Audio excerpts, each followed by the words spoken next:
जय हिंद। स्टडी बसेरा के नए वीडियो में आप सभी का हार्दिक स्वागत है। चलिए स्टार्ट करते हैं आज का सेशन। चैनल पर नए हैं तो चैनल को सब्सक्राइब कर लीजिएगा, वीडियो को लाइक और शेयर भी करते चलिएगा। इंस्टाग्राम आईडी भी सेम नेम से है, स्टडी बसेरा, इसे भी आप लोग फॉलो कर सकते हैं। वहाँ भी कुछ प्रश्न आपको, मोटिवेशनल प्रश्न और इंपॉर्टेंट जीके प्रश्न भी आपको वहाँ भी मिलते रहेंगे। चलिए स्टार्ट करते हैं आज का सेशन। आज का पहला प्रश्न स्टार्ट करने से पहले जो करंट अफेयर्स है उसको हम लोग देख लेते हैं। नोबेल प्राइज 2023 का केमिस्ट्री के क्षेत्र में घोषणा हो चुकी है, किन्हें मिला है। तो पहला शॉर्ट सेक्शन में इसका वीडियो तो हम लोग डाल दिया है सिर्फ नाम के ऊपर। आज हम लोग पूरा डिटेल समझेंगे, डेप्थ में समझेंगे और ये भी समझेंगे कि नोबेल पुरस्कार में इस वर्ष कितने पैसे मिल रहे हैं, क्या क्या मिलता है। नोबेल पुरस्कार में इस वर्ष कितने मिल रहे हैं, क्या क्या मिल रहा है, ये भी हम लोग इसी सेक्शन में देखेंगे। तो पहला जो मिले हैं, जो साइंटिस्ट हैं, मोंगी जी बावेडी लुई, दूसरे हैं लुई इब्रू और तीसरे एलेक्सी आई एकिनोव। इनको मिला है केमिस्ट्री का 2023 का नोबेल पुरस्कार। और किस लिए मिला है, किस खोज के लिए? क्वांटम डॉट की खोज और संश्लेषण के लिए इन्हें यह पुरस्कार मिला है। यह पुरस्कार रसायन का पुरस्कार, नोबेल रसायन का पुरस्कार royal Swedish academy of sciences Stockholm द्वारा दिया जाता है। Royal Swedish academy of sciences Stockholm द्वारा केमिस्ट्री का नोबेल पुरस्कार दिया जाता है। ये हैं तीनों साइंटिस्ट, इन्हें ये पुरस्कार 2023 का मिल चुका है। और किनके द्वारा दिया जाता है, तो यहाँ भी मैंने लिख रखा है, ये नाम आप लोग नोट डाउन कर लीजिएगा। नोबेल पुरस्कार जो पहला पुरस्कार दिया गया था 1901 में दिया गया था।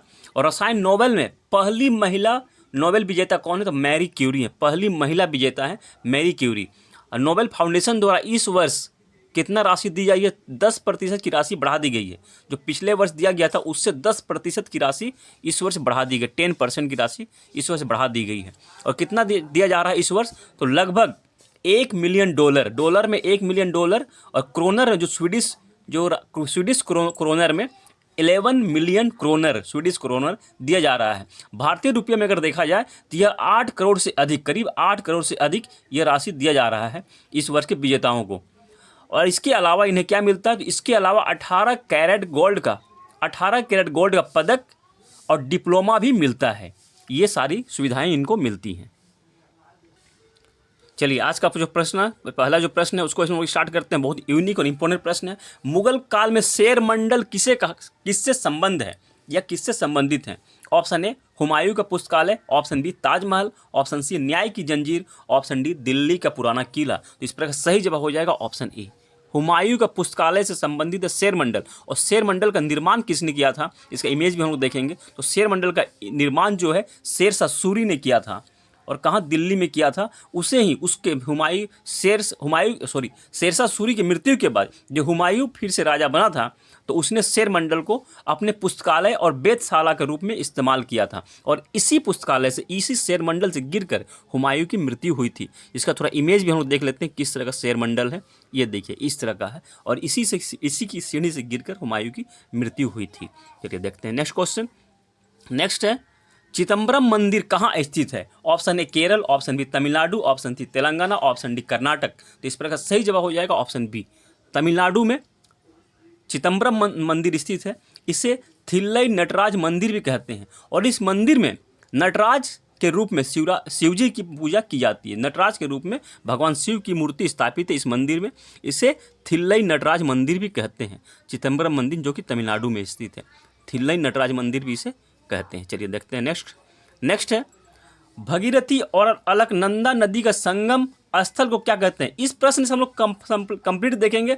गंगा नदी कहाँ से निकलती है, पंच प्रयाग जो है, पंच प्रयाग कहाँ है, किन नदियों के मिलने से प्रयाग बनता है, कौन पंच प्रयाग बनते हैं, उनको पूरा डिटेल एक चीज़ देखेंगे इमेज के माध्यम से, पूरा एक पॉइंट को हम लोग समझेंगे।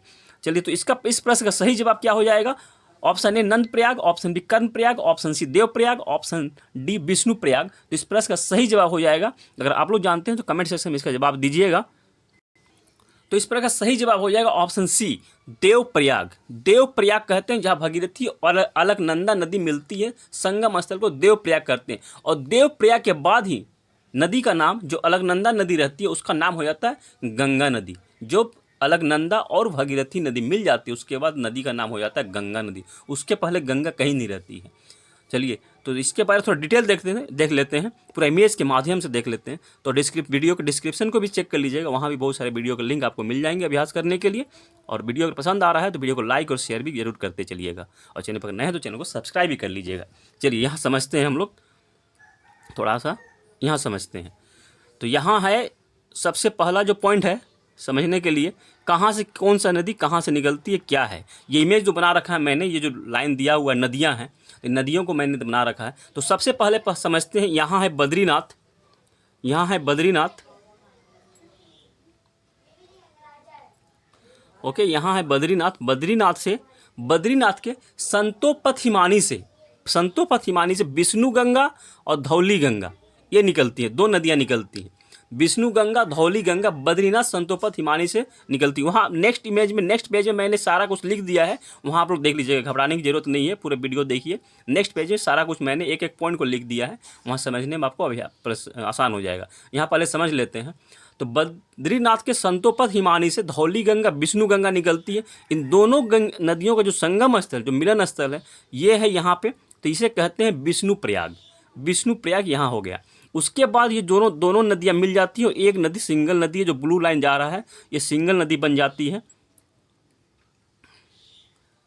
ये सिंगल नदी बन जाती है, ये ब्लू लाइन जो है, और ये इसका नाम हो जाता है अलकनंदा। ये पूरा नदी यहाँ तक अलकनंदा है, यहाँ तक, ठीक है, यहाँ तक अलकनंदा है, ये ध्यान में रखना है।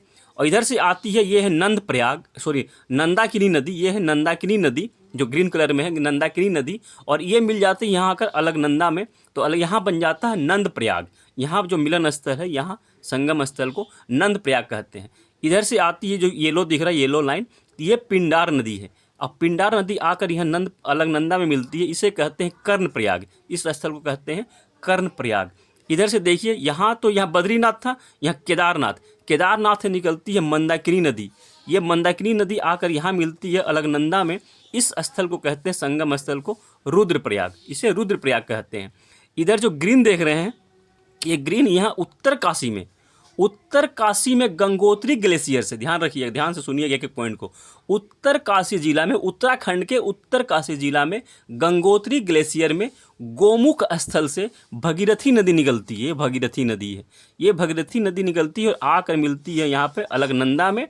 इस स्थल को कहते हैं देवप्रयाग। और यहाँ जो देख रहे हैं, ये है भिलंगना नदी, आकर भगीरथी में मिलती है। और इन दोनों के संगम पर, भगीरथी और भिलंगना के संगम पर ही भारत के सबसे ऊंचे बांध, टिहरी बांध का निर्माण हुआ है।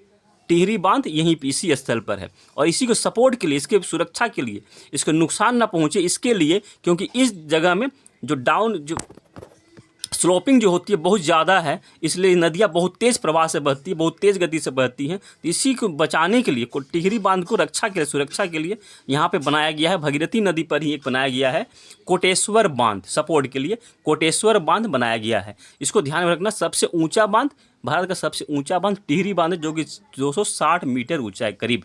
यहाँ आप लोगों ने समझ लिया कि नदियाँ कहाँ से निकलती है, किस तरह से निकल रही है सारी नदियाँ। उसके बाद जो हो जाता है, देवप्रयाग के बाद अलकनंदा और यहाँ से भगीरथी मिलने के बाद यहाँ से हो जाता है, इस नदी का नाम हो जाता है गंगा नदी, जो कि उत्तर प्रदेश, बिहार, पश्चिम बंगाल होते हुए बंगाल की खाड़ी में गिरती है। इस तरह से हम लोगों ने देखा। इसका इमेज देख लीजिए, पूरा मैंने डिटेल लिख दिया, यहाँ आपको समझने में सुविधा होगा। एक एक पॉइंट मैंने यहाँ लिख दिया, बद्रीनाथ कहाँ से क्या निकलती है, बद्रीनाथ कहाँ से निकलती है, यही समझने में आप लोगों को सुविधा होगा। यहाँ से क्या देखिए, यहाँ है बद्रीनाथ से विष्णु गंगा और धौली गंगा इधर से निकलती है, और विष्णु दोनों के संगम स्थल को विष्णु प्रयाग कहते हैं। इधर से नंदाकिनी नदी आती है, संगम स्थल को नंद प्रयाग कहते हैं।